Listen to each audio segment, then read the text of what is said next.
दोस्तों, बहुत बहुत स्वागत है आपका हमारे चैनल एनसीईआरटी सॉल्यूशन 99 पर।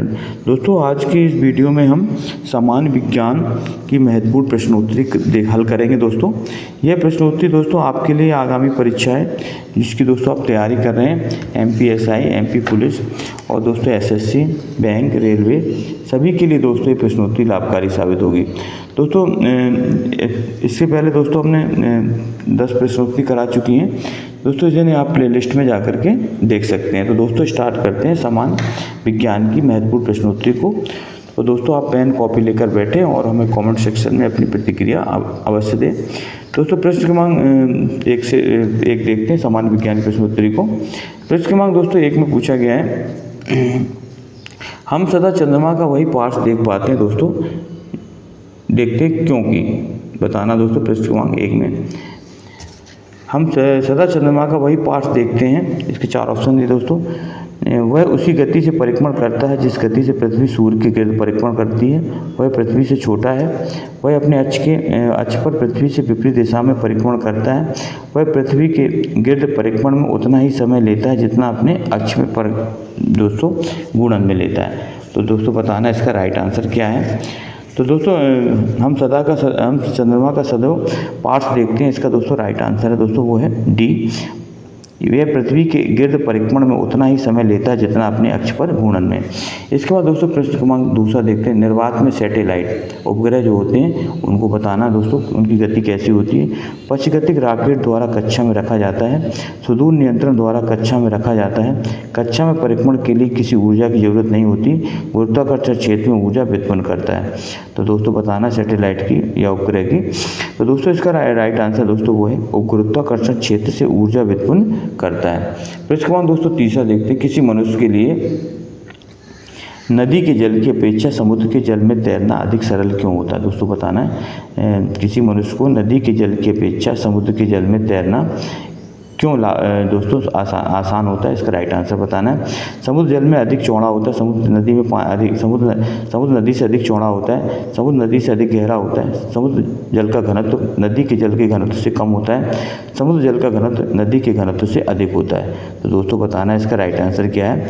तो दोस्तों जो किसी मनुष्य के लिए नदी के जल की अपेक्षा समुद्र के जल में तैरना इसलिए दोस्तों आसान होता है क्योंकि समुद्र की जो जल का घनत्व होता है दोस्तों नदी के घनत्व से क्या होता है, अधिक होता है। इसका राइट आंसर दोस्तों डी है। इसके बाद दोस्तों प्रश्न क्रमांक 4 देखते हैं, जल वाष्पीकृत नहीं होगा यदि तापमान बताना कितना होना चाहिए दोस्तों। किस स्थिति में जल वाष्प में नहीं बदलेगा। तापमान 100 डिग्री सेल्सियस हो, आर्द्रता 100% हो, आर्द्रता 0% हो, तापमान 0 डिग्री सेल्सियस हो। तो दोस्तों इसका जो राइट आंसर दोस्तों वो है आर्द्रता जब 100% होगी दोस्तों तो जल वाष्पीकृत नहीं बदलेगा। इसके बाद दोस्तों प्रश्न क्रमांक 5 देखते हैं, भूकंप की तीव्रता मापने के लिए किस पैमाने का प्रयोग किया जाता है। दोस्तों बहुत ही महत्वपूर्ण क्वेश्चन है, पिछले कई दोस्तों प्रैक्टिस सेट में ये प्रश्न रिपीट हुआ है और दोस्तों अक्सर पूछा जाता है भूकंप की तीव्रता मापने वाले पैमाने का नाम बताना है। तो दोस्तों इसके 4 ऑप्शन दिए, न्यूटन, सेंटीग्रेड, रिएक्टर और मेट्रिक। तो दोस्तों इसको जो है रिएक्टर पैमाना बोला जाता है जिस पैमाने पर दोस्तों भूकंप की तीव्रता का मापन किया जाता है। प्रश्न क्रमांक दोस्तों 6 देखते हैं, सीवी रमन को किस क्षेत्र के लिए दोस्तों नोबेल पुरस्कार मिला था। बताना उनका जो है कौन सा ऐसे फील्ड थी जिस क्षेत्र के लिए दोस्तों इनको नोबेल पुरस्कार से सम्मानित किया गया था। 4 ऑप्शन दिए दो, क्रायोजेनिकी, ध्वनि मापी, प्रकाश के प्रकीर्णन, रेडियो धर्मता। तो दोस्तों 6वें का राइट आंसर बताना है। तो दोस्तों इन्होंने प्रकाश के प्रकीर्णन के कारण दोस्तों इन्होंने जो है सीवी रमन को नोबेल पुरस्कार प्रदान किया गया। दोस्तों इनका पूरा नाम था चंद्रशेखर वेंकट रमन। इसके बाद दोस्तों प्रश्न क्रमांक दोस्तों 7 देखते हैं, धूप में चश्मे के लिए किस कांच का प्रयोग किया जाता है। तो दोस्तों धूप के चश्मे बनाने के लिए कौन सा कांच का प्रयोग किया जाता है, क्रिस्टल, क्रुक्स, पायरेक्स और फ्लिंट कांच। तो दोस्तों इसका जो राइट आंसर है दोस्तों वो है दोस्तों क्रुक्स कांच का प्रयोग दोस्तों धूप के चश्मे बनाने के किया जाता है। प्रश्न क्रमांक दोस्तों 8 देखते हैं, विद्युत धारा से लगी आग को बुझाने के लिए दोस्तों जल का प्रयोग नहीं किया जाता क्योंकि उसमें तारों में खराबी आ सकती है, इसमें विद्युत अपघटन हो सकता है, उसमें जल अपघटन हो सकता है, उसमें इलेक्ट्रोक्यूशन हो सकता है। तो दोस्तों इसका राइट आंसर बताना है। तो दोस्तों इसमें जो राइट आंसर है दोस्तों इसमें इलेक्ट्रोक्यूशन को होने के चांस रहते हैं दोस्तों, इसलिए इसका दोस्तों इसमें पानी का प्रयोग नहीं किया जाता है। निम्नलिखित में से कौन सा तत्व जो है दोस्तों प्राकृतिक रेडियो तत्व नहीं है? दोस्तों रेडियो तत्व वो तत्व कहलाते हैं जो अल्फा बीटा और गामा किरणों को उत्सर्जित करते हैं और रेडियो एक्टिव तत्व कहलाते हैं दोस्तों। जब इन तत्वों को दोस्तों विद्युत क्षेत्र में रखा जाता है तो ये अल्फा बीटा और गामा किरणों का उत्सर्जन करते हैं दोस्तों। इन तत्वों को रेडियो एक्टिव तत्व कहते हैं, रेडियो एक्टिव पदार्थ कहते हैं दोस्तों, और इस गुण को रेडियो एक्टिवता कहा जाता है। तो दोस्तों पृष्ठभूमि नाम का राइट आंसर बताना है थोरियम, पोलोनियम, यूरेनियम और एल्युमिनियम। तो बताना कौन सा तत्व प्राकृतिक रेडियो तत्व नहीं है? दोस्तों थोरियम, इसका संकेत दोस्तों TH होता है, पोलोनियम का संकेत दोस्तों PO होता है, और दोस्तों यूरेनियम का संकेत दोस्तों U होता है, जबकि दोस्तों एल्युमिनियम का संकेत AL होता है। दोस्तों एल्युमिनियम जो है एक धातु है, ना कि दोस्तों रेडियो एक्टिव तत्व। तो दोस्तों इसका राइट आंसर दोस्तों एल्युमिनियम है। इसके बाद दोस्तों प्रश्न क्रमांक दोस्तों 10 देखते हैं। प्रश्न क्रमांक 10 में क्या पूछा गया? प्रश्न क्रमांक 10 में पूछा गया जब सीले हुए बिस्कुट को, तो प्रश्न क्रमांक 10 में पूछा गया सीले हुए बिस्कुट को दोस्तों थोड़ी देर के लिए फ्रिज के अंदर रखा जाता है तो कुरकुरे हो जाते हैं। दोस्तों बताना है इसका राइट आंसर बताना। जब सीले हुए बिस्कुटों को थोड़ी देर के लिए फ्रिज के अंदर रखा जाता है तो वह कुरकुरे हो जाते हैं। इसका रीज़न क्या है? फ्रिज के अंदर दाब अधिक होता है जिससे अधिक नमी बाहर आने में मदद मिलती है। फ्रिज के अंदर आर्द्रता अधिक होती है इसलिए अतिरिक्त नमी अवशोषित हो जाती है। ठंड से अतिरिक्त नमी बाहर आ जाती है। फ्रिज के अंदर आर्द्रता कम होती है इसलिए अतिरिक्त नमी अवशोषित हो जाती है। तो दोस्तों 10 का राइट आंसर बताना है। तो दोस्तों 10 का जो राइट आंसर है दोस्तों वो है फ्रिज के अंदर आर्द्रता कम होती है जिससे कि अतिरिक्त नमी अवशोषित हो जाती है दोस्तों। इसी कारण जो है फ्रिज के अंदर रखा जो बिस्कुट होता है वो दोस्तों कुरकुरा हो जाता है। प्रश्न क्रमांक दोस्तों 11 देखते हैं। सूची 1 का सूची 2 से मिलान करना है, बताना दोस्तों। एक तरफ उपकरण यंत्र दिए हैं दोस्तों, तब उनके मापक की राशि दी है दोस्तों। हाइग्रोमीटर, बैरोमीटर, अमीटर और दोस्तों बैरोमीटर का उपयोग दोस्तों दाब मापने में किया जाता है। अमीटर का उपयोग दोस्तों धारा मापने में किया जाता है दोस्तों। स्प्रिंग तुला का उपयोग दोस्तों भार नापने में किया जाता है। और दोस्तों हाइग्रोमीटर का उपयोग दोस्तों सापेक्षिक आर्द्रता मापने में किया जाता है। तो दोस्तों ये यंत्र है। हाइग्रोमीटर का उपयोग सापेक्ष आर्द्रता, बैरोमीटर का उपयोग दोस्तों दाब मापने में किया जाता है। अमीटर का उपयोग धारा मापने में किया जाता है, धारा मापने में।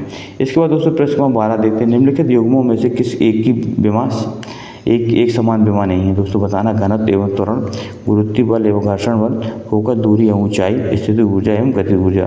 तो दोस्तों बताना 12 का राइट आंसर क्या है? तो दोस्तों 12 का राइट आंसर दोस्तों है घनत्व एवं त्वरण। दोस्तों घनत्व और त्वरण की दोस्तों विमा एक सी नहीं होती है दोस्तों। त्वरण की विमा जो दोस्तों घनत्व की विमा होती है ml - q, और दोस्तों त्वरण की जो विमा होती है वो होती है, त्वरण दोस्तों होता है वेग परिवर्तन बटे समय, इसकी विमा होती है दोस्तों LT-2। तो दोस्तों दोनों की विमाओं में डिफरेंस है। इसकी होती है दोस्तों विध्वनत्व की ml-3 और दोस्तों त्वरण की विमा होती है LT-2। तो दोस्तों दोनों की विमाएँ कैसी हैं? समान नहीं है, इसलिए दोस्तों इसका राइट आंसर दोस्तों ए है। विद्युत बल्ब का तंतु बना होता है दोस्तों बताना है। इसका 13 का ऑप्शन क्या है? टंगस्टन का बना होता है, एल्युमिनियम का बना होता है, तांबा का बना होता है या शीशा का। तो दोस्तों विद्युत बल्ब में जो है का जो बनाने के लिए टंगस्टन दोस्तों का प्रयोग किया जाता है दोस्तों। इसका गलनांक दोस्तों 1400 डिग्री सेल्सियस होता है। पीसा की झुकी हुई मीनार नहीं गिर सकती दोस्तों, इसका कारण बताना है। वह बड़े तल क्षेत्रफल को आच्छादित करती है। इसका गुरुत्वाकर्षण केंद्र निम्नतम स्थिति में रहता है। गुरुत्वाकर्षण केंद्र से जाने वाली ऊर्ध्वाधर लाइन तल के अंदर रहती है, वह शीर्ष भाग में पतली हो गई है। तो दोस्तों इसका राइट आंसर बताना 14 का। तो दोस्तों इसका राइट आंसर दोस्तों सी है। गुरुत्वाकर्षण केंद्र से होकर जाने वाली जो ऊर्ध्वाधर रेखा है दोस्तों उसके तल के अंदर रहती है। प्रश्न क्रमांक दोस्तों 15 देखते हैं। वायुमंडल में ओजोन परत का दोस्तों बताना क्या करती है? पराबैंगनी विकिरण से पृथ्वी पर जीवन की रक्षा करती है, प्रदूषण उत्पन्न करती है, वर्षा करती है, हाइड्रोजन उत्पन्न करती है। तो दोस्तों राइट आंसर बताना है। तो दोस्तों वायुमंडल की जो ओजोन परत है जो सूर्य से आने वाली जो अल्ट्रावायलेट रेज हैं दोस्तों पराबैंगनी किरणों से क्या करती है? लोगों की रक्षा करती है। प्रश्न दोस्तों 16 देखते हैं। वह तत्व जो प्रकृति में नहीं होता लेकिन कृत्रिम रूप से उत्पन्न किया जा सकता है। अर्थात इसमें बताना दोस्तों ऐसा कौन सा तत्व जो प्रकृति में नहीं पाया जाता परंतु दोस्तों सिंथेटिक रूप से बनाया जा सकता है। इसका दोस्तों बताना कौन सा ऐसा तत्व है। 4 ऑप्शन दिए दोस्तों, यूरेनियम, प्लूटोनियम, रेडियम और थोरियम। तो दोस्तों इसका जो राइट आंसर है दोस्तों वो इरेडियम। रेडियम का संकेत दोस्तों होता है Ra। ये तत्व जो है प्रकृति में नहीं पाया जाता परंतु दोस्तों इसके कृत्रिम रूप से मतलब बनाया जा सकता है रेडियम को। पृष्ठ क्रमांक दोस्तों देखते हैं 17 देखते हैं पृष्ठ क्रमांक 17 में क्या पूछा गया। पृष्ठ क्रमांक दोस्तों 17 में पूछा गया है ढलवा लोहे में कार्बन की प्रतिशत मात्रा कितनी होती है। दोस्तों आप हमारे चैनल से दोस्तों पहली बार जुड़े हैं तो प्लीज़ दोस्तों हमारे चैनल को सब्सक्राइब कर दें, लाइक कर दें और इस प्रश्नोत्तरी को शेयर कर दें। दोस्तों इसी तरह हम आपके लिए दोस्तों सामान्य विज्ञान, सामान्य हिंदी, व्याकरण और दोस्तों से संबंधित दोस्तों प्रश्नोत्तरी लाते रहते हैं। तो दोस्तों देखते हैं प्रश्न क्रमांक 17, ढलवा लोहे में कार्बन की प्रतिशतता कितनी होती है। दोस्तों बताना ढलवा लोहे में दोस्तों लोहा 3 प्रकार का होता है, ढलवा लोहा, पिटवा लोहा और इस्पात। तो दोस्तों ढलवा लोहे में कार्बन की प्रतिशतता बताना है तो 0.1 से 0.25, 3 से 5, 6 से 8 और 0.5 से दोस्तों 1.5। तो दोस्तों 17 का राइट आंसर दोस्तों बी है 3 से 5। पृष्ठ क्रमांक 18 देखते हैं शीशे के संचयन वाले सेल में किस अम्ल का प्रयोग किया जाता है। सल्फ्यूरिक अम्ल, नाइट्रिक अम्ल, फास्फोरिक अम्ल, हाइड्रोक्लोरिक अम्ल। तो दोस्तों शीशे के संचयन वाले सेल में सल्फ्यूरिक अम्ल का प्रयोग करते हैं। इसका दोस्तों सल्फ्यूरिक अम्ल का सूत्र होता है दोस्तों H2SO4, इसका राइट। इसके बाद दोस्तों प्रश्न को 19 में देखते हैं मोमबत्ती बनाने के लिए प्रयुक्त मोम रासायनिक दृष्टि से एक मिश्रण होता है। किस किस का मिश्रण होता है। एलिफेटिक और एरोमेटिक हाइड्रोकार्बन का, चक्रीय हाइड्रोकार्बन का, एरोमेटिक हाइड्रोकार्बन का, एलिफेटिक हाइड्रोकार्बन का। तो दोस्तों मोमबत्ती बनाने के लिए जो मोम जो होता है वो दोस्तों रासायनिक दृष्टि से दोस्तों वो दोस्तों एलिफेटिक हाइड्रोकार्बन का मिश्रण होता है। इसके बाद दोस्तों प्रश्न क्रमांक 20 में देखते हैं दूध को दही में परिवर्तित करने की प्रक्रिया क्या कहलाती है। दोस्तों बहुत ही महत्वपूर्ण प्रश्न है। तो दूध को दही में परिवर्तित करना क्या कहलाता है। रेटिंग, पाश्चुरीकरण, बसंतीकरण या खमीरीकरण। तो दोस्तों इसका जो राइट आंसर है दोस्तों वो है दोस्तों खमीरीकरण, इसका राइट आंसर दोस्तों। और दोस्तों दूध से दही में परिवर्तन करने के लिए दोस्तों जिस जीवाणु का प्रयोग किया जाता है वो है दोस्तों लैक्टोबैसिलस जीवाणु, जो दूध को दही में परिवर्तित करते हैं। पृष्ठ क्रमांक दोस्तों 21 में देखते हैं वायु में नाइट्रोजन गैस के लिए प्रतिस्थापित निष्क्रिय गैस कौन सी है जिसका प्रयोग करे समुद्र में गोताखोर द्वारा किया जाता है। तो दोस्तों बताना वायु में जो नाइट्रोजन गैस के लिए प्रतिस्थापित निष्क्रिय गैस कौन सी है जिसका उपयोग दोस्तों गोताखोर लोग करते हैं। दोस्तों समुद्र के नीचे जो गोताखोर जाते हैं दोस्तों वो कौन सी गैस का प्रयोग करते हैं। हीलियम, ऑर्गन, क्रिप्टॉन और नियॉन। तो दोस्तों इसका राइट आंसर बताना है। तो दोस्तों इसका राइट आंसर दोस्तों हीलियम। हीलियम गैस दोस्तों हल्की होती है और इसका प्रयोग दोस्तों गोताखोर लोग जो है गहरे समुद्रों में दोस्तों इसका प्रयोग करते हैं। और दोस्तों इसका एक प्रयोग दोस्तों वायुयान के टायरों में भी किया जाता है। कॉस्मेटिक पाउडर किससे तैयार किया जाता है। दोस्तों बताना सर्पेंटाइन, जिप्सम, एस्बेस्टास और टैल्क। तो दोस्तों इसका राइट आंसर बताना है दोस्तों। तो जो कॉस्मेटिक पाउडर होता है दोस्तों वो तैयार किया जाता है टैल्क के द्वारा। फिर इसके बाद 23 में देखते हैं दोस्तों सूची 1 का सूची दोस्तों मिलान करना है। एक तरफ दोस्तों प्राकृतिक रूप से प्राप्त पदार्थ है, एक तरफ दोस्तों उपस्थित तत्व। तो दोस्तों पहला दिया है दोस्तों 23 का राइट आंसर बताना दोस्तों। 23 का दोस्तों राइट आंसर है दोस्तों। इसमें जो संगमरमर दिया है दोस्तों, संगमरमर में दोस्तों इसमें जो प्रमुख रूप से दोस्तों कैल्शियम पाया जाता है। दोस्तों संगमरमर का सूत्र होता है CaCO3। दोस्तों इसमें कैल्शियम तत्व पाया जाता है। रेत में दोस्तों पाई जाती है सिलिका इसका। और दोस्तों हीरा का दोस्तों इसका रेत में सिलिका पाया जाता है दोस्तों। और इसमें दोस्तों पाया जाता है एल्युमिनियम। रूबी जो एल्युमिनियम का दोस्तों अयस्क और हीरा दोस्तों कार्बन का अपर रूप है।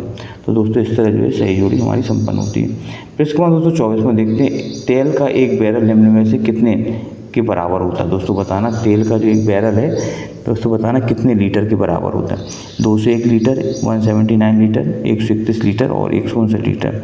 तो दोस्तों तेल का जो एक बैरल जो दोस्तों होता है वो दोस्तों बराबर होता है 159 लीटर के बराबर होता है दोस्तों। इसका राइट आंसर दोस्तों है डी 159।